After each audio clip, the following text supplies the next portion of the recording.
చిన్న నోటితో పెద్దోళ్ళకు మాట్లాడాల్సిన పనేముంది నీకు? నీ పనేందో చూసుకో. అసలు ఇండ్లున్నవా అల్లున్నవా అది చెప్పు ఫస్ట్. ఇప్పుడు బై ఎలక్షన్లు వస్తాయి, దాన్ని చూసుకో. కేటీఆర్ ని విమర్శిస్తే మళ్ళీ నీ కోట్లు వస్తాయి అనుకుంటున్నావు? రేవంత్ రెడ్డి మాటినండి. రేవంత్ రెడ్డి దగ్గరికి ఎవడు పోతే వాడు కేసీఆర్ ఫ్యామిలీని తప్ప తిడితే తప్ప వీళ్ళ కోట్లు పడయి. ఎందుకంటే వీళ్ళు పీకి ఏం చేసింది లేదు, పీకి పెట్టింది లేదు.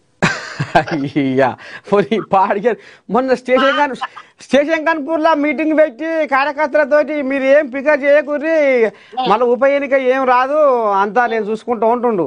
అంతా ఏం చూసుకుంటాడంట వాళ్ళు పొయ్యి ముట్టించుకోనికి వాళ్ళ ఇంట్లో ఉప్పు పప్పు కూరగాయలు కావాల్సి వస్తుంది గరీబోలకు. వీడు చెప్పే మాటలు విని, రేవంత్ రెడ్డి మాటలు విని 2 ఏళ్లలో గోస తెచ్చుకున్నారు తెలంగాణ ప్రజలు. హైడ్రాలు తెచ్చుకొని ఇండ్లు గులగొట్టుకొని, నీళ్లు లేక నిధులు లేక, రైతు బంధు లేక, రైతు బీమాలు లేక, పిల్లలు లగచర్యల గురుకులాలలో ఇవన్నీ అయినాయి. ఇవన్నీ చెప్పి ఇప్పుడు 2 ఏళ్ల కథ విడిచేసి మళ్ళా నేను చూసుకుంటా అంటే ఏం చూసుకుంటాడు? పోయి రేవంత్ రెడ్డిని చూసుకుంటాడు. రేవంత్ రెడ్డిని చూసుకోవడము, సంచులు నింపుకోవడంతోనే సరిపోయింది రేవంత్ రెడ్డిని. వీళ్ళు అట్లాంటి ఎక్కడో పెట్టిండు.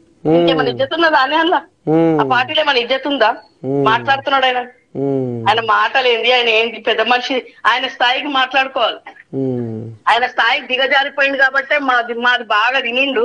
దీనికి బలిచిన వాళ్ళంతా పోయిన వాళ్ళు అందరు ఇప్పుడు అంటారు కదా, ఘర్కన్నా ఘాట్గా అయిపోయింది. 10 మంది ఎటుగా కాకుండా అయిపోయింది. సరే, మొత్తానికైతే గిది కథ. సరే తల్లి, మరి ఉంటా. ఉండు బాబు. ఎవరైనా కేటీఆర్ కేసీఆర్ ఫ్యామిలీకి వస్తే మాత్రం ఊరుకోమని చెప్పు. అంతేనా? అంతే. మళ్ళీ తాక తీస్తాం, మళ్ళీ వాళ్ళు తాక తీసి తోలు తీసి ఎండకేస్తాం. మళ్ళీ ఈ చలికాలం వారం రోజులకు ఎండ కూడా.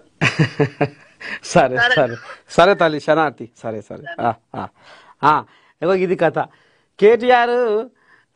కేటీఆర్ అంటేనే ఐరన్ లెగ్. అంటే ఈమె పాత బస్తీ ఆడబిడ్డ, బీఆర్ఎస్ పార్టీ రాష్ట్ర నాయకురాలు గుంటి మంజుల ఈ రకంగా మరి కడియం శ్రీహరి మీదకి మరి గిట్లా ఒంటికాల మీదే లేస్తుందిలా.